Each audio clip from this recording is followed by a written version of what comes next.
यह जिनागम श्री तीर्थंकर के मुख से उच्चारित आज जन जन के लिए कल्याणकारी हो गया है।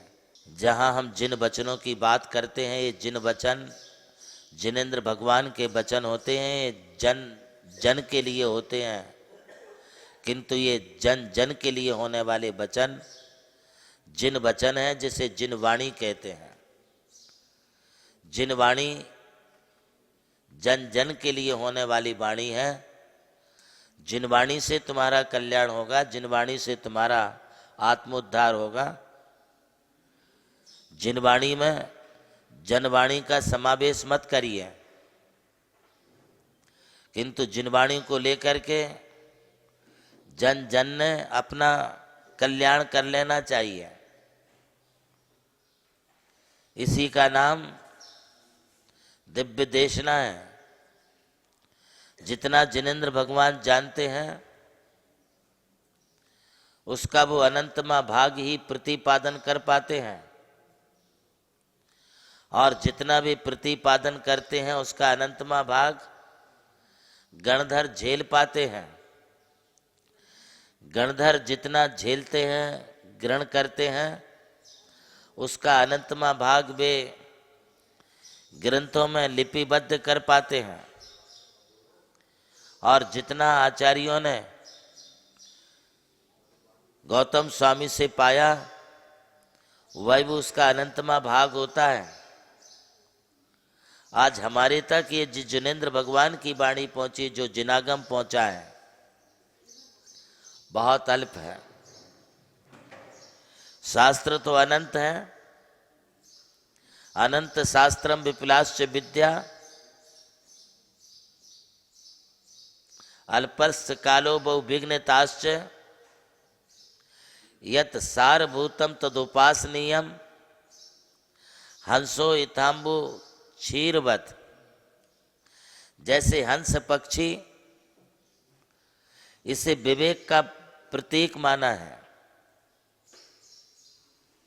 इसके पीछे क्या तर्क है, क्या लॉजिक है, क्या साइंस है, ये तो अगली बात है, किंतु उसका विवेक के रूप में जो बताया है, ये पूरी समूची मानव जाति के लिए समझने की बात है।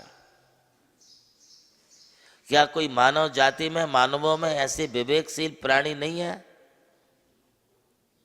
जो एक पक्षी का उदाहरण तुम्हारे लिए देना पड़ा, निश्चित रूप से उस पक्षी ने, उस हंस ने कोई स्कूल कॉलेज में नहीं गया, उसने कोई संस्कार नहीं पाए, किंतु उसके जन्म जन्मांतरों के बौद्धिक बल के कारण उसे वह विवेक दृष्टि प्राप्त हुई है। वह समुद्र के किनारे, तालाब, मानसरोवर के किनारे रहता है, और वहां पर होने वाले कंकर पत्थर एवं मोतियों मिक्स रहते हैं, किंतु उसमें से वो कंकर पत्थरों को छोड़ करके मोती मोती चुगता है। इसका मतलब हंस पक्षी कंकर पत्थर नहीं खाता है, मिट्टी नहीं खाता है। एक और दूसरी बात हमारे आचार्यों ने कही कि दूध और पानी यदि उसे मिलाकर के रख दिया जाए, तो हंस अपने विवेक से, अपने बुद्धि चातुर्य से दूध और पानी में से दूध ले लेता है, पानी को छोड़ देता है। आज मैं श्रोताओं के लिए कहूंगा कि आप भी अपनी बुद्धि में विवेक को जागृत कीजिए। यह बुद्धि और विवेक हमारे लिए हे और उपादेय का ज्ञान कराएगी, कर्तव्य और अकर्तव्य का बोध कराएगी, अच्छाई और बुराई के बारे में बताएगी। यह बुद्धि और विवेक ही तुम्हारे लिए पुण्य और पाप का, संसार और मोक्ष का ज्ञान कराएगी। आयुष्य बहुत कम है, बहुत लंबी आयु वाले लोग नहीं हैं आप। आप अभी 70-80 साल की उम्र पालें तो बहुत बड़ी बात है। हाँ, नहीं तो आजकल 40, 45, 50, 55 साल की उम्र में एक झटका आता है तो आदमी अपनी जीवन लीला को समाप्त कर देता है। किंतु इस अल्प आयु के काल में आप अपने विवेक को जागृत करें और जो अच्छाई है उसे आप ग्रहण करें। आपके लिए रोज परम पूज्य आचार्य श्री 108 देवनंदी महाराज जी के द्वारा नित नई ज्ञानवर्धक बातों को सुनने का सुनहरा अवसर इस पारस चैनल के माध्यम से मिल रहा है।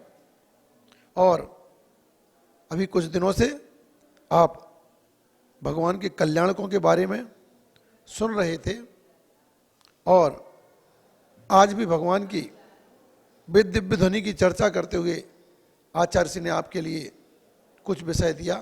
मैं आज आपसे प्रश्न करना चाहता हूं कि बताइए, भगवान अपने अनंत ज्ञान में से हमारे लिए कितने ज्ञान का प्रतिपादन करते हैं?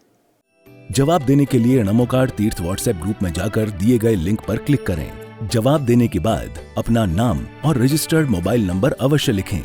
विजेता का नाम आज ही शाम 7:33 पर प्रसारित होने वाले कार्यक्रम प्रज्ञा श्रवण देवनंदी जी महाराज के मंगल प्रवचन के दौरान घोषित किया जाएगा। विजेता को मिलेगा चांदी का सिक्का और वो बनेगा आज का नमोकार स्टार। नमोकार स्टार प्रतियोगिता के सौजन्यकर्ता हैं श्री जमुनालाल जी, श्रीमती लक्ष्मी देवी जैन हपावत एवं हपावत परिवार मुंबई। आयोजक श्री नमोकार तीर्थ ट्रस्ट चांदवड़ नासिक। प्रभु श्री राम की जन्मभूमि अयोध्या रही और मोक्ष भूमि मांगी तुंगी। इसी यात्रा में उनके चरणों की रथ से पावन हुई ये भूमि राम टेकड़ी, जहां अनादि निधन महामंत्र नमोकार को समर्पित दिव्य तीर्थ का निर्माण हुआ।